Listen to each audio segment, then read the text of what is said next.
I just finished filming these two very amber colored guitars, the Gibson Murphy Lab Les Paul 1959 reissue and the PRS 594 private stock. And the amber color remind me of one of my other favorite indulgences in life.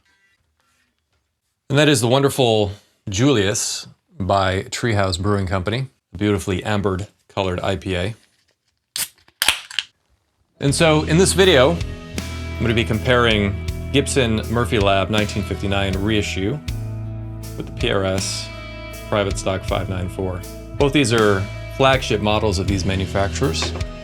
I've done other Gibson versus Paul Reed Smith video comparisons. I'll link those below. But this is my first experience with the Murphy Lab stuff, so I'm very curious to check that out. And so in this video, I'll do several sound comparisons between the two guitars. I'll also talk about the specs and the playability. I'll also do two shootouts in the context of a track. I'll do both a more delicate style lead performance as well as a more edgier rock one. And then I'll finish off with some of my observations around what I like about each guitar and ultimately whether I think it's worth having one of each in the collection. And as always, I look forward to your observations and questions as we go. Cheers. And so for my signal chain today, I'm using two Blackface style amps. I'm using a Bloomfield 2-rack drive along with a Blankenship Twinplex. Both amps are set clean. I'll note which pedals I'm using for gain staging along the way. Both amps are running into Shure reactive loads for silent recording, and I'm using Friedman Impulse 4x12 cabinet responses in Cubase. And lastly, whenever you hear some stereo delay, that's coming from a Keeley Halo. And so up first, I'm going to start with the guitars, plug straight into the amps, set clean, and I will toggle through the neck, middle, and bridge positions to demonstrate the tonal range of each of the guitars before I start adding gain later on.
So I thought both guitars sounded really great in all three positions. Some of the things I noticed when it came to that bend at the very beginning, I thought that the Les Paul hung on a little bit longer when it comes to sustain. The 594 had plenty of sustain, but it was a slight difference that I noticed. Now, in practical terms, I don't think that really matters, but where it does matter to me is in the playing experience, when you dig in and you feel like a note's just gonna hang on as long as you need it.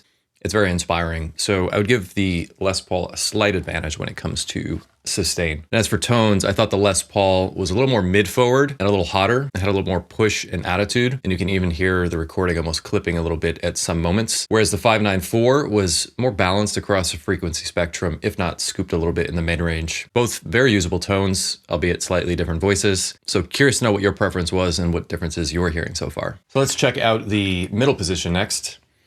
We'll move on to the next gain stage. I'll kick on my Vemoram Jan Ray. We'll see how these guitars both handle some light overdrive.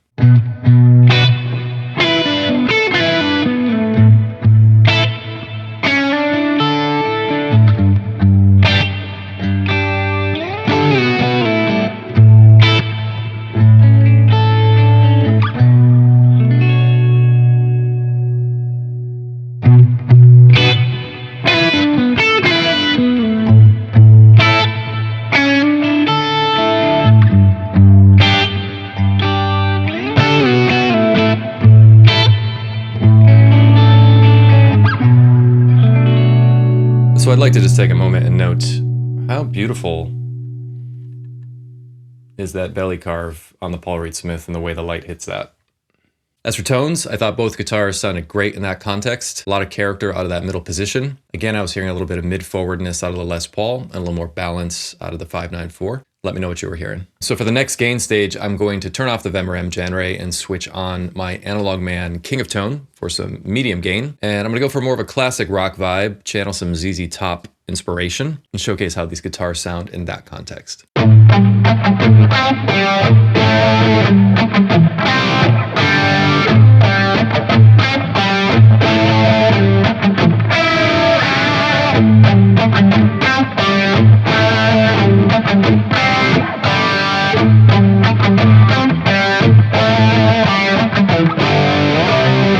So I noticed as we add more gain, the differences between these two guitars becomes more subtle. I didn't have a strong preference in this scenario. However, for those vintage PAF style sounds, I'd actually probably reach for a different guitar. I've got a Bartlett Retrospec that I have just installed some boutique PAF winds in. That sounds really great for this kind of stuff.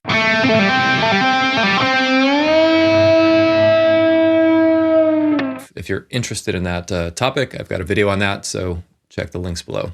So let's talk about specs. I assume most of you know the basic specs of a Les Paul style guitar, so I'm not going to go there, but I'll talk about some of the unique specs of each of these guitars and some of the differences. So this is a Murphy Lab light aged, and you can see some very tasteful and subtle finish checking along the front and back and neck and the headstock. This is their nitro formula with less plasticizers, so hence the checking. It feels great. It's very smooth, very thin, very hard. And my impression is that it resonates a bit more and rings out a bit more than my non-Murphy Lab finished Les Paul. So I do plan to do a deep dive review of this guitar and another video on a head-to-head comparison with my non-Murphy Lab Les Paul. So if you're interested in that, be on the lookout. Otherwise, this one has custom buckers with the A3 magnets, and I do think they sound really good. The 594, some of the differences. The scale length is a tiny bit shorter on this guitar. It's a 5.594 inch scale length versus the Les Paul is a 24.75 inch scale length. That does result in an ever so slightly more slinky feel on the 594. And it does feel like the upper frets are just a little bit closer together on this guitar than the Les Paul. Still very playable, especially with the double cutaway as a really great upper fret axis. This one's got a Brazilian rosewood fretboard. Some other fancy private stock features like flame maple binding. This has the Paul Reed Smith TCI 5815 pickups with A2 magnets. I think they're very sweet sounding pickups. Have a nice PAF style vibe, and I do really enjoy them. And this guitar does have a nitro finish, and it is their satin nitro. It feels quite a bit different than the Murphy Lab nitro. I suspect this still has some degree of plasticizer in it because I've had this guitar for a while. There's no finish checking. And while it doesn't feel sticky at all, the Murphy Lab stuff, the finish just feels a little harder, for lack of a better term. Love both finishes, both very beautiful and feel great overall. So final gain stage before I switch over to doing some A-B comparisons within a track. I'm going to be using my Vemerem Janray boosted by my BK Butler tube driver for some higher gain lead tones.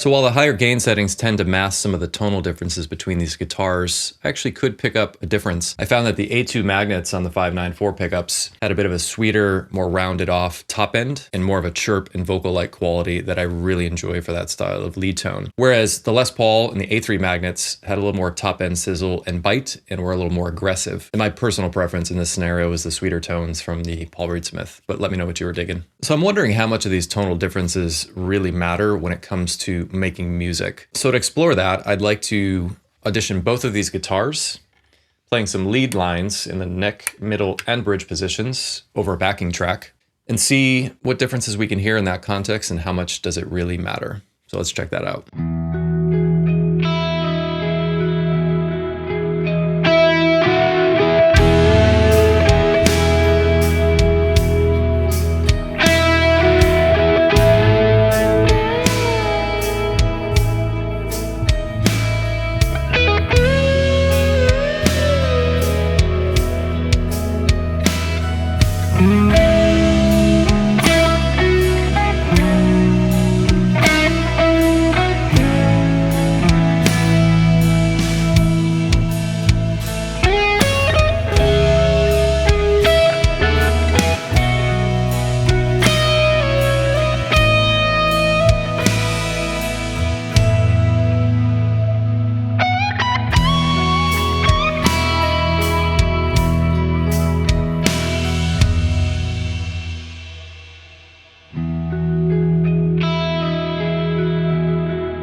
So the tonal differences in the context of a backing track were far more subtle to me. And I think what's more important in this context is actually how the guitar plays and feels and how it inspires the player. And for me, I'm more inspired by the 594. I equate it more to a modern sports car based on how it handles. It feels like I have very precise control over every little nuance and inflection when it comes to the playability, the action, and the way the guitar feels in my hands. Now, the Les Paul, I have to say, is a wonderful playing Les Paul. The action's great, intonation's good. I would equate that more to handling like an old muscle car. It's a lot of fun to drive. It has a lot of attitude and character. But for me personally, I feel more confident playing on the Paul Reed Smith. Let me know what your experience has been playing these different types of guitars and what you prefer. And so to explore that point further, I want to do a direct head-to-head A/B comparison of both these guitars in the context of a couple of different tracks. The first one will be the intro music, which is a little bit more edgier rock, and I'll toggle back and forth between the Les Paul and the 594. And the second track will be the slower, more delicate track we just listened to, again, splicing together the performances of both guitars so we can more directly compare them. And so let's check that out.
So now that we've heard a broad sampling of tones from these guitars in multiple scenarios, I would love to know what your overall preference is and why. I think both guitars have their strengths. And so while both these guitars overlap quite a bit in terms of their tonal range, I think either can fulfill the role of a dual humbucker, set neck, mahogany bass guitar. They do have their unique strengths. I think the Les Paul fits the bill for that classic, iconic Les Paul thing where you can hear those vintage tones. It's got a little bit more of that attitude and push. Whereas the 594 is very similar, but it's a bit more refined.